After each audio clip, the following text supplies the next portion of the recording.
നമ ശിവായ.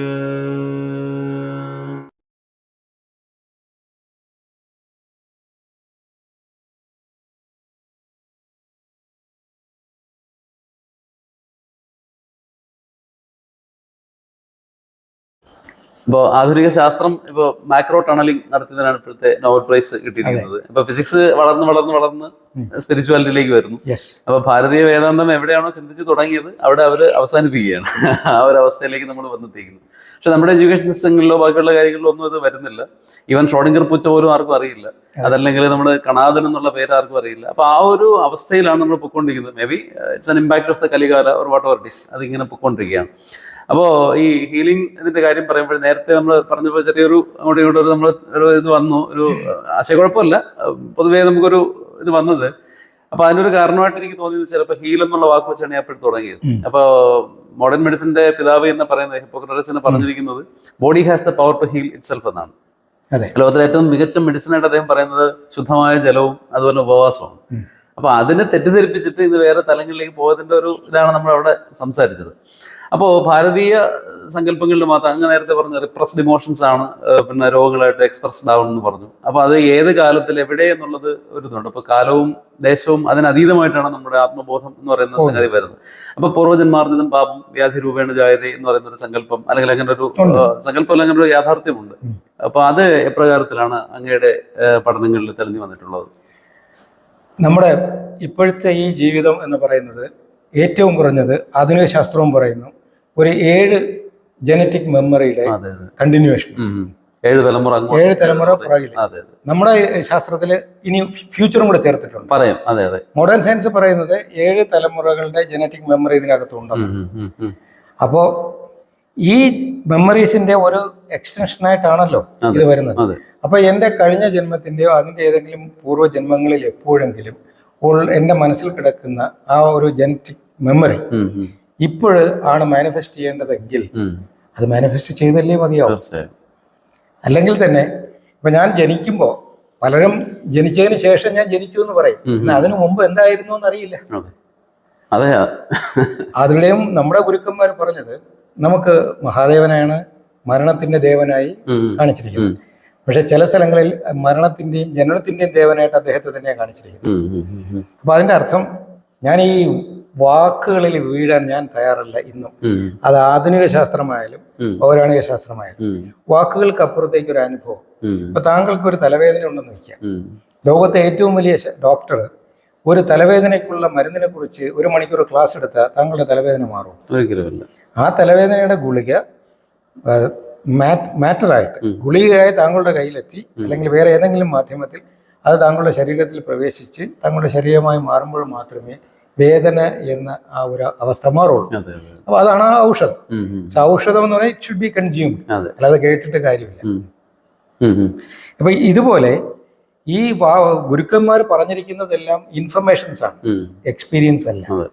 ഈ ഇൻഫർമേഷൻസിനെ എക്സ്പീരിയൻസ്ഡ് ആക്കണമെങ്കിൽ എന്ത് ചെയ്യണം എന്നതിലേക്ക് എൻ്റെ ചിന്ത പോവുള്ളൂ. പിടികിട്ടിയ അപ്പോൾ ഈ പൂർവ്വജന്മാർജിതമായ ഒരു കാര്യത്തെ എങ്ങനെയാണ് ഹാൻഡിൽ ചെയ്യേണ്ടതെന്ന് ഗുരുക്കന്മാർ പറഞ്ഞത് ശിവനെ ഉപാധിയാക്കിക്കൊണ്ടാണ്. അതായത് നാം ഇപ്പോഴത്തെ ജീവിതത്തിന് തുടങ്ങാൻ പറ്റും എന്നാണല്ലേ അന്വേഷണം. അപ്പോൾ എൻ്റെ ചിന്തകളെ, എൻ്റെ ഓർമ്മയെ ഞാൻ ഉള്ളിലേക്ക് എടുക്കുമ്പോൾ ആദ്യം എൻ്റെ ശ്രദ്ധ ചെന്ന് നിൽക്കുന്നത് എൻ്റെ തന്നെ സൃഷ്ടിയിലാണ്. എൻ്റെ അമ്മയുടെ ശരീരത്തിൽ ഞാൻ ഒരു ഏകകോശ ജീവിയായി വളർന്നിടം വരെ എൻ്റെ ഓർമ്മ എനിക്ക് കൊണ്ടെത്തിക്കാൻ പറ്റും.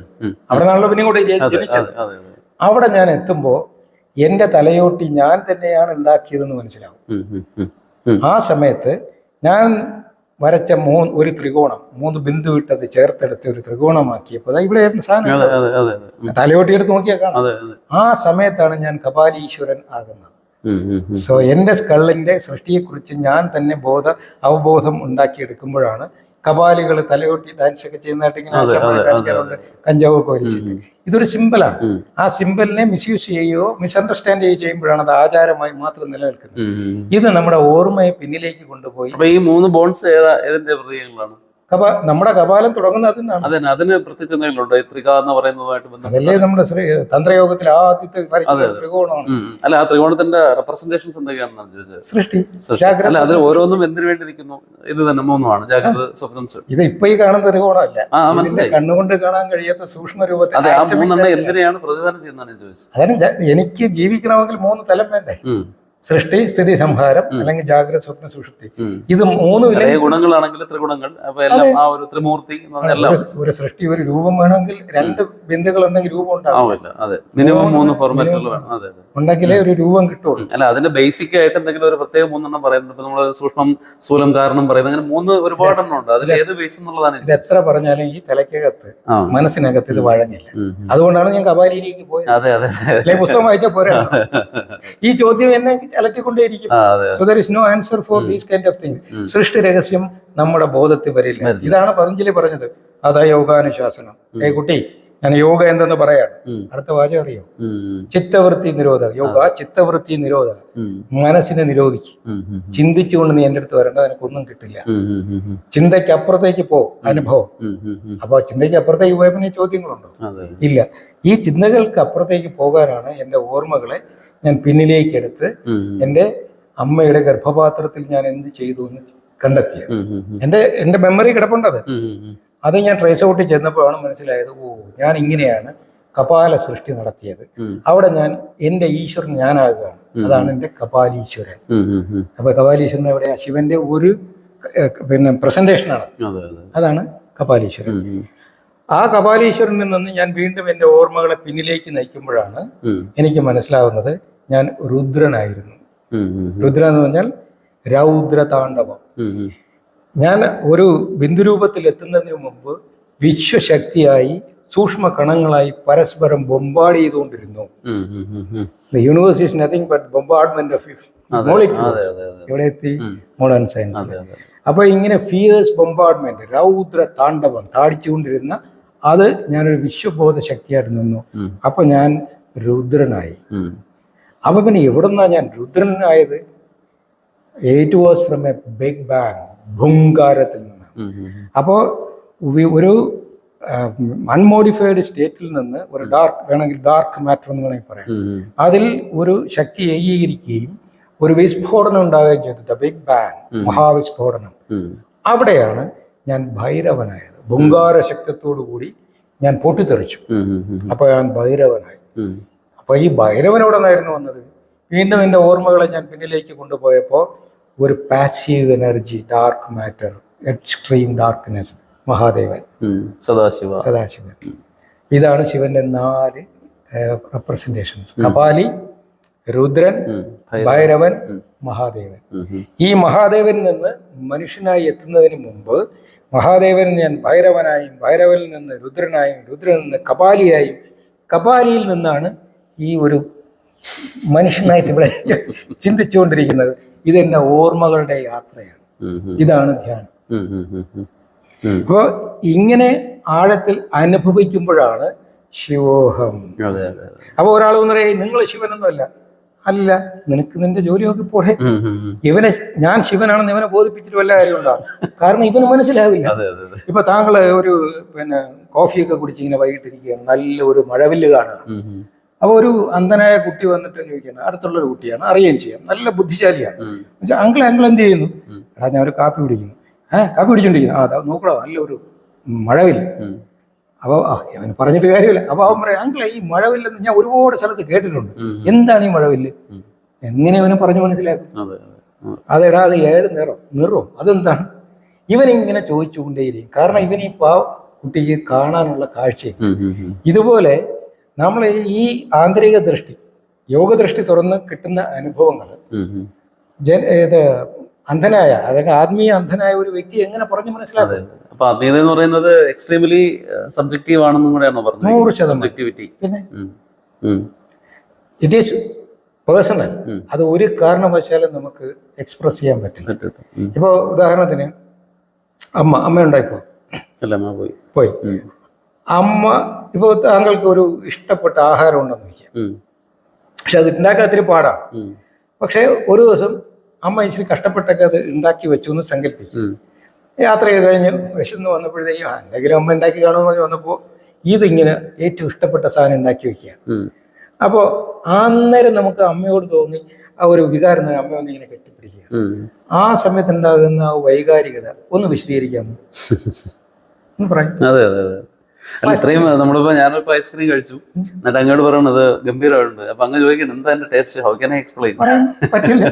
ഇനി അതേ സാധനം ഞാൻ അങ്ങേക്ക് വാങ്ങിച്ചു തന്നാലും അങ്ങേക്ക് കിട്ടുന്ന എക്സ്പീരിയൻസ് എനിക്ക് അതാണ് ഞാൻ ചോദിച്ചത്. അത്രയും സബ്ജക്റ്റീവ് എക്സ്പീരിയൻസ്, ടോട്ടലി പേഴ്സണൽ. അപ്പൊ അതുകൊണ്ടാണ് ഈ ആത്മീയതയെ കുറിച്ച് എവിടെ എന്ത് പറയാൻ ശ്രമിച്ചാലും അതിനൊരു നിഗൂഢത കൈവരും. പിന്നെ അത് ആർക്കും വിമർശിക്കാം. പിന്നെ ഈ ഭാരതത്തിലൊരു കാര്യം ചെയ്തു, നിനക്ക് എന്ത് വേണേ ചെയ്തു, നീ വിമർശിച്ചു. പക്ഷെ മറ്റു സ്ഥലങ്ങളിലെല്ലാം വിമർശിച്ചവന്റെ നാവർക്കുകയോ വേണേ തല വെട്ടുകയോ ചെയ്യുന്ന ഒരു ശീലം ഉണ്ടാക്കി വെച്ചു. അതുകൊണ്ട് അവരെ വിമർശിക്കൂല ആരും. ഇവിടെ പിന്നെ ആർക്കും എന്തും പറയാം. അല്ല ഇപ്പൊ ഈ കഴിഞ്ഞ ആഴ്ചകളിൽ ഏതോ ഒരു ദിവസം ഏതോ ഒരു ചാനൽ ഒരാൾ എനിക്ക് അയച്ചു തന്നെയാണ്. ഒരാൾ ഒരു യുക്തിവാദിയായിട്ട് ഭയങ്കര റാഷണലിസ്റ്റ് ആയ ഒരാൾ അവിടെ നിരന്നിരിക്കുന്ന സ്പിരിച്വലിസ്റ്റുകളോട് ചോദിക്കുകയാണ് ആത്മീയത എന്താണെന്നൊന്ന് എക്സ്പ്ലെയിൻ ചെയ്യണം. അവിടെ കിടന്ന് അവർ അങ്ങോട്ടും ഇങ്ങോട്ടും ഒക്കെ തപ്പി നടക്കുകയാണ്. പഞ്ചസാരയുടെ കാര്യം മറ്റത് മറിച്ചതൊക്കെ പറയുന്നു. സിംപിളി അത് പറയാന്നുള്ള വളരെ എളുപ്പമുള്ള കാര്യമാണ്. ഇത് എൻ്റെ ഷർട്ടാണ്, ഇത് എൻ്റെ മൊബൈലാണ്, എൻ്റെ വാച്ചാണ്, എൻ്റെ ശരീരമാണ്. ഞാൻ എന്ന് പറയുന്നത് ആരാണ്? അത്രേ ഉള്ളൂ. Search for that thing inside. അല്ല ഒരു കാര്യം ഇത് പറയുന്നതന്നെ അവരവിടെ കിടന്ന് ഇങ്ങനെ ഉരുണ്ട് മറിഞ്ഞ് അപ്പൊ അവിടെ റാഷണലിസ്റ്റുകൾ ജയിക്കുകയാണ്. ആത്മീയത എന്താണെന്ന് എക്സ്പ്ലെയിൻ ചെയ്യാനായിട്ട്. അല്ല എന്റെ അടുത്ത് ഇങ്ങനെ രണ്ടോ കക്ഷികൾ വന്നു. അപ്പൊ ഞാൻ ഈ പൊട്ടന്റെ കാര്യം പറയാം. കണ്ണ് പൊട്ടന്റെ നീ നിറം പറയണമെന്ന് ഞാൻ ഇന്നലെ പറഞ്ഞില്ല കുട്ടി. അത് നമ്മൾ ഈ മിത്രതമ്പ് ഒരുപാടൊരു കാര്യം ചെയ്തു. അദ്ദേഹം വെള്ളം പാലുകൊണ്ടുവരാൻ പറഞ്ഞു.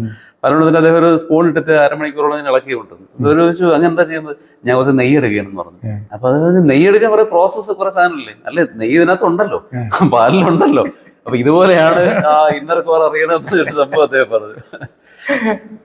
അപ്പൊ അതുകൊണ്ട് ഈ തരം ആൾക്കാര് അമിതമായി സംസാരിക്കുന്നത് അറിയാൻ വേണ്ടിയായിരിക്കും.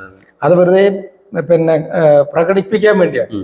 അവരെ ഇഗ്നോർ ചെയ്യുക എന്നുള്ളത് മാത്രമാണ് അറിവുള്ളവൻ. ഇപ്പൊ നല്ലൊരു ഡോക്ടർ സങ്കല്പിക്കുക, അവർക്ക് രോഗികളെ നോക്കി തീരുന്നില്ല. അപ്പൊ അദ്ദേഹത്തെ വിമർശിക്കാൻ 10 ആശാന്മാർ വന്ന് നിങ്ങൾ ശരിയല്ല എന്നൊക്കെ പറഞ്ഞാൽ ഇവനെ ശ്രദ്ധിക്കാൻ ഈ ഡോക്ടർക്ക് സമയമുണ്ട്. അപ്പൊ അതുപോലെ പിന്നെ അവനെ ശ്രദ്ധിക്കേണ്ടി വരുന്നത് ഒന്നും ചെയ്യാനില്ലാത്ത ഡോക്ടർമാർക്കായിരിക്കും. മനസ്സിലായില്ലേ?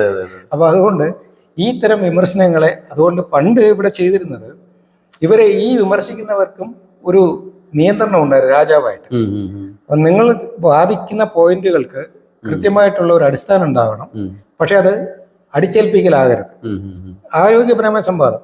അപ്പൊ ദൈവം ഉണ്ടെന്ന് വിചാരിച്ച് അല്ലെങ്കിൽ വാദിച്ച് ആ ദൈവത്തെ അന്വേഷിച്ച് കണ്ടെത്തി അതായി മാറാൻ കഴിയുന്ന ഒരു സംസ്കാരമാണ് ഇവിടെ വേരുറച്ചിരുന്നത്. പക്ഷെ ഇതിനിടയ്ക്ക് ഇതുപോലെയുള്ള ബുദ്ധിജീവികളെന്ന് അവകാശപ്പെടുന്ന ആശാന്മാര് വന്ന് ഈ പിന്നെ വികടവാദങ്ങൾ കൊണ്ടുവരാൻ പറയുന്നത് ശരിയാണ്. ഒരു ബുദ്ധിയുടെ തലത്തിൽ മാത്രം നിന്ന് ചിന്തിക്കും. അതുകൊണ്ട് ബുദ്ധിജീവികൾ തന്നെയാണ്. കണ്ണു കാണാൻ വയ്യാത്ത കുട്ടിയുടെ ചോദ്യത്തെ നമുക്ക് ഇഗ്നോർ ചെയ്യാൻ പറ്റും. അതും നമ്മൾ അപ്രീഷിയേറ്റ് ചെയ്യുന്നു. അങ്ങനെയാണ് ചാർവാക മതം. അപ്പൊ അവര് പറയുന്നത് തിന്നുക, കുടിക്കുക, സന്തോഷിക്കുക, അതിനപ്പുറം എന്ത് ജീവിതം? ഫിലോസഫി. അതെ. അപ്പോ അവനെയും മുനിയെന്ന് വിളിച്ചു. കാരണം അവനും അന്വേഷിക്കുന്നുണ്ട്. അപ്പൊ സത്യസന്ധമായ ഒരു അന്വേഷണത്തെ അംഗീകരിക്കാം.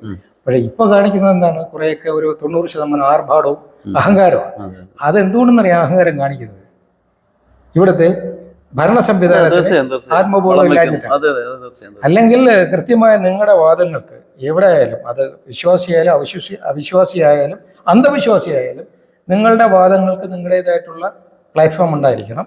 അതിന് അക്രമഭാവമോ അതീശത്വ ഭാവമോ ഉണ്ടാകാൻ പാടില്ല. അവിടെ പണ്ട് അങ്ങനെയായിരുന്നു. രാജാവ് ഇടപെടും. ഇപ്പൊ അതാണ് നിങ്ങൾ മനസ്സിലാക്കേണ്ടത്. ഇന്നത്തെ ഏറ്റവും വലിയ ഡിഗ്രി എന്ന് വെച്ചാൽ ഡോക്ടറേറ്റ് അല്ലേ, PhD എടുത്തു. ഈ PhD എടുക്കുമ്പോൾ നമ്മൾ അവതരിപ്പിക്കുന്ന പ്രബന്ധങ്ങളല്ലേ, തീസിസ് സബ്മിറ്റ് ചെയ്യും. തീസിസ് എന്ന് പറഞ്ഞ വാക്കിന്റെ അർത്ഥത്തിലൊക്കെ അറിയാം. കടം കൊണ്ടാണ് ഇരിക്കുന്നത്. യഥാർത്ഥത്തിൽ ഇവിടുന്ന് കൊണ്ടുപോയാണ്, ഗ്രീക്ക് ഭാഷയിൽ മാറ്റിയെടുത്തതാണ്. അതായത് എന്റെ പ്രാണനാണ് എന്റെ മനസ്സ്. യഥാ പ്രാണ യഥാ മന. എന്റെ പ്രാണനിൽ ഞാൻ മനസ്സ് ഇങ്ങനെ ഉറപ്പിച്ചുറപ്പിച്ച് പ്രാണനൊരു രൂപം പ്രാപിക്കും. ഒരു പുതിയ ആശയം ഉയർന്നു വരും. അപ്പൊ വികസിച്ച് നിൽക്കുന്ന പ്രാണനെ ഞാൻ ബന്ധിച്ച് ഒരു രൂപം ഉണ്ടാക്കും. അതിനെയാണ് പ്രബന്ധം എന്ന് പറയുന്നത്. എന്റെ മനസ്സിൽ പ്രാണനെ ബന്ധിച്ച് ഒരു ആശയ രൂപം ഞാൻ ക്രോഡീകരിച്ചെടുക്കും. അവിടെ പ്രബന്ധമാണ്. ഈ പ്രബന്ധം ഞാൻ എന്ത് ചെയ്യും? നേരെ കക്ഷത്ത് വെച്ചിട്ട് എഴുതിയൊക്കെ ഉണ്ടാക്കിയിട്ട് എനിക്ക് അന്ന് രാജാവിൻ്റെ അടുത്ത് പോവാം. അന്നത്തെ സംസ്കാരം അതാണ്. അറിവുള്ളവന് ഒരു വാതിലും അടഞ്ഞിരുന്നില്ല. അപ്പൊ രാജാവിൻ്റെ അടുത്ത് ചെല്ലുമ്പോൾ പറയാം എനിക്ക് പ്രബന്ധം ഉണ്ടെന്ന് പറഞ്ഞാൽ അപ്പോഴേ അകത്തേക്ക് വിളിക്കും. അവർക്കൊരു പണ്ഡിത സദസ്സുണ്ട്. എല്ലാ രാജാക്കന്മാർക്കും ബോധമുള്ള രാജാവിന് ബോധം ഉണ്ടായിരുന്നു. അപ്പോൾ ഒരു പണ്ഡിത സദസ്സിൽ ഇവനൊരു പ്ലാറ്റ്ഫോം കൊടുക്കും. ഈ പ്രബന്ധത്തെ ഇവൻ പ്രദർശിപ്പിക്കണം. അപ്പൊ ഇരിക്കുന്ന ആശാമാര് ചില്ലറക്കാരല്ല. അപ്പൊ ഇവർ ഇടവും വലവും ചോദിക്കും, അങ്ങോട്ടും ഇങ്ങോട്ടും തിരക്കി. അപ്പൊ ഇവൻ ആശയം ദൃഢത ഉള്ളവനാണെങ്കിൽ ഈ ചോദ്യങ്ങൾക്കെല്ലാം ഇവന്റെ സബ്ജക്റ്റിൽ ഊന്നി നിന്നുകൊണ്ട് അവൻ മറുപടി പറയും. അപ്പൊ പ്രദർശനത്തിൽ അവൻ വിജയിക്കും. അപ്പോഴത്തേക്കും ആശാന്മാരെ കൈകാണി കൊള്ളാം, അഗ്രീഡ്. അപ്പോൾ ഈ പ്രബന്ധം നേരെ കൊട്ടാരത്തിന്റെ സൂക്ഷിപ്പിലോട്ട് അങ്ങ് മാറും. പിന്നെ ഇവൻ അതിൽ യാതൊരു അധികാരമില്ല. ആ സമയത്ത് ഇവനൊരു പണക്കിഴി കിട്ടും. അപ്പൊ രാജാവ് അതിൽ തുല്യം ചാർത്തി അവന്റെ പൈസ കൊടുത്ത് അവൻ പോയി. അപ്പൊ ബുദ്ധിയുള്ളവനായിരുന്നു ഇവിടെ ഏറ്റവും കൂടുതൽ കാശുണ്ടായിരുന്നത്. അപ്പോൾ ഈ പ്രബന്ധത്തെ പ്രദർശിപ്പിച്ച് എന്നിട്ട് രാജാവ് അത് സ്വീകരിച്ച് ഇനി എന്ത് ചെയ്യും? അടുത്തൊരു ടീമിനുണ്ടാക്കും, ഇത് പ്രയോഗത്തിൽ കൊണ്ടുവരണം. ഇവന്റെ ആശ ഒരു മരുന്നാണ് കണ്ടുപിടിച്ചു നോക്കിയ, അത് ശരിയോ തെറ്റോ എന്നറിയണ്ടേ. അപ്പൊ ഇത് മരുന്നാണെങ്കിൽ ഈ വധശിക്ഷയ്ക്ക് വിധിച്ച അല്ലെങ്കിൽ യുദ്ധത്തിൽ പിന്നെ പരാജയപ്പെടുത്തി കൊണ്ടുവന്ന സോൾജിയേഴ്സ് ഉണ്ട് ജയിലിട്ടേക്കുന്നത്, ഇവന്മാരെയാണ് യഥാർത്ഥത്തിൽ ഇത് ടെസ്റ്റ് ചെയ്തിരുന്നത്. അപ്പൊ ഇതൊരു മരുന്നാണെങ്കിൽ ആ ഒരു കൃത്യമായ രീതിയിൽ പണ്ട് ഹിറ്റ്ലറൊക്കെ വളരെ ക്രൂരമായിട്ടാണ് ചെയ്യുന്നത്. ഈ ആശയത്തെ അല്ലെങ്കിൽ ഈ മരുന്നിനെ എന്തെങ്കിലും ഉണ്ടെങ്കിൽ ഇത് പ്രയോഗിക്കും. അപ്പോൾ പ്രബന്ധത്തെ പ്രദർശിപ്പിച്ച് പ്രയോഗത്തിൽ കൊണ്ടുവരും. പ്രയോഗത്തിൽ കൊണ്ടുവന്ന് അത് ശരിയാണെന്ന് ബോധ്യപ്പെട്ടാൽ പിന്നെ അത് പ്രചാരത്തിലായി, ജനങ്ങൾക്ക് കൊടുക്കും.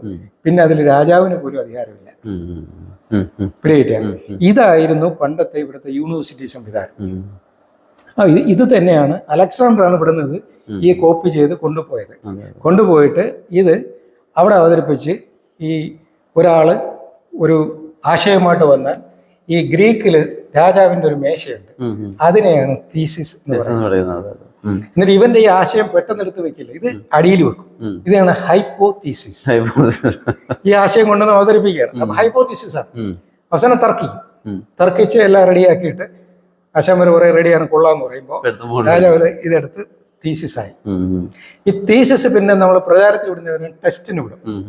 ടെസ്റ്റിന് വിട്ടത് വിജയിച്ചു കഴിഞ്ഞാൽ പിന്നീട് അത് തിയറിയായി മാറും. ആ തിയറി ആയി കഴിഞ്ഞാൽ പിന്നെ രാജാവിനും അതിനകത്ത് അവകാശം ജനങ്ങളുടെ സ്വത്താണ്. ഇത്ര ശക്തമായിരുന്നു നമ്മുടെ കാര്യം. ഇത് കോപ്പി ചെയ്ത് വന്നിട്ട് അത് നേടിയിട്ട് ഈ PhD എടുത്തവെന്ന് പറയുന്നവൻ തന്നെ പറയുന്നതെന്നും ഇതൊക്കെ ഒരു അന്ധവിശ്വാസമാണ്. അതെന്തുകൊണ്ടെന്നാൽ ഈ രാജാവിന്റെ ബോധമില്ല. അത് തീർച്ചയായും അത് തന്നെയാണ് കാര്യം. കാരണം ഈ ജനകരാജാവ് തന്നെ അഷ്ടാവക്രൻ വന്നിട്ട് പറയുമ്പോഴത്തേക്ക് ഉടൻ തന്നെ ഇറങ്ങി വന്നിട്ട് അദ്ദേഹത്തിനെ നമസ്കരിച്ചിട്ട് അദ്ദേഹത്തിനെ ഗുരുവായി സ്വീകരിക്കുന്നത് ആ അത്രയും വലിയ ഹൃദയവിശാലതയും ജ്ഞാനവും അവർക്കുണ്ടായിരുന്നു എന്നുള്ളതാണ്. അറിവിന് അഹങ്കാരം കുറവാണ്. അതെ. അലക്സാണ്ടർ കാര്യം പറഞ്ഞപ്പോൾ ഇപ്പൊ ഞാൻ ചിലപ്പോൾ സംവാദങ്ങളിൽ ചോദിക്കാറുണ്ട്, അലക്സാണ്ടറിന്റെ മതം എന്തായിരുന്നു ചോദിക്കുമ്പോൾ അത് ക്രിസ്ത്യൻ ആയിരുന്നു. ഞാൻ പറഞ്ഞു അലക്സാണ്ടർ പോയി കുറെ നാൾ കഴിഞ്ഞിട്ടാണ് ജനിച്ചെന്ന് പറയുമ്പോഴാണ് അവർ അതിന്റെ ഒരു അബദ്ധം മനസ്സിലാക്കണം. ഇതാണ് നമ്മുടെ ഒരു ചിന്ത. അതുപോലെ തന്നെ ഒരു കാര്യം കൂടെ പറഞ്ഞിട്ട് നമുക്കിപ്പോ തൽക്കാലം ഇതൊന്നും അതിന്റെ ചെയ്യാം. ഇപ്പൊ ഈ ഇത്രയും വാദിക്കുന്നവര് ഇപ്പൊ കാർബൺ ഡേറ്റിംഗ് എന്തൊക്കെ വെച്ചിട്ട് 1000 BC മഹാഭാരതം എഴുതപ്പെട്ടെന്ന് പറയുന്നു.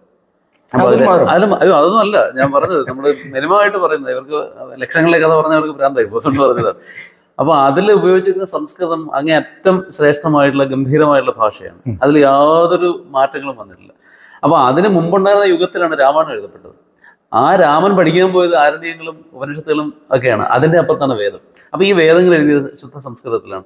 അപ്പൊ അന്ന് എത്ര വർഷം പഴക്കം മുമ്പ് ഇത്രയും നല്ലൊരു ഭാഷ എങ്ങനെ ഉണ്ടായെന്ന് മാത്രം അവർ ചിന്തിച്ചാൽ മതി. ഞാൻ അവരോട് പറയും, ഇവര് കണ്ടുപിടിച്ച അക്കങ്ങളും അക്ഷരങ്ങളുമാണ് നിങ്ങൾ ഇപ്പോഴും ഉപയോഗിച്ചിട്ട് അവരെ ചീത്ത വിളിക്കുന്നത്. ഇത്രേ ഉള്ളൂ എല്ലാ റാഷണലിസ്റ്റിന്റെ അടിസ്ഥാനം എന്ന് പറയുമ്പോഴത്തേക്കാണ്. കാരണം ഇത് പ്രയാസമാണ്, മനസ്സിലാക്കിയെടുക്കാൻ പ്രയാസമല്ല. അതാണ് ഈ പാവങ്ങളുടെ ബുദ്ധി അത്രയ്ക്കേ ഉള്ളൂ എന്ന് വെച്ചിട്ട് ആ ഒരു ഉപേക്ഷ കൊടുക്കും. അത്രേ ഉള്ളൂ. അതെ. അങ്ങ് പറഞ്ഞതുപോലെ ഇവിടെ അതിനുള്ളൊരു അക്സെപ്റ്റൻസ് കിട്ടുന്നുണ്ട്. അതാണ് ഏറ്റവും പ്രധാനം. അതെ. അപ്പൊ എന്തായാലും ഞാൻ വന്നത് ഇത്രയൊന്നും പ്രതീക്ഷിച്ചിട്ടല്ല. കാര്യം അങ്ങയെ കുറിച്ച് എനിക്ക് ഒരു പ്രീ നോളജ് ഉണ്ടായിരുന്നില്ല. അപ്പൊ കാസർഗോഡിൽ എൻ്റെ ഒരു ഫ്രണ്ട് വിളിച്ചിട്ട് പറഞ്ഞു, അത് ഇപ്പോഴും ഈ സംസാരത്തിന്റെ ഇടയിലാണ് എനിക്കത് അങ്ങായിരുന്നു അത് എന്നെനിക്ക് മനസ്സിലായത്. വീട്ടിൽ നിന്ന് വെറും 18 കിലോമീറ്റർ ദൂരെ ഇങ്ങനെ അത്ഭുതം ഉണ്ടെന്നുള്ള ഞാൻ അറിഞ്ഞില്ല. ഇത് only tip of the iceberg ആണ്. So I am really excited. അപ്പൊ തീർച്ചയായിട്ടും ഞാൻ വീണ്ടും വരും. ഇന്ന് അങ്ങേക്ക് തിരക്കുള്ളതുകൊണ്ട് മാത്രം തൽക്കാലം നമുക്കൊരു ഒരു ബ്രേക്ക് നമ്മൾ ചെയ്യുകയാണ്. Surely we will meet. Thank you so much. നമസ്കാരം.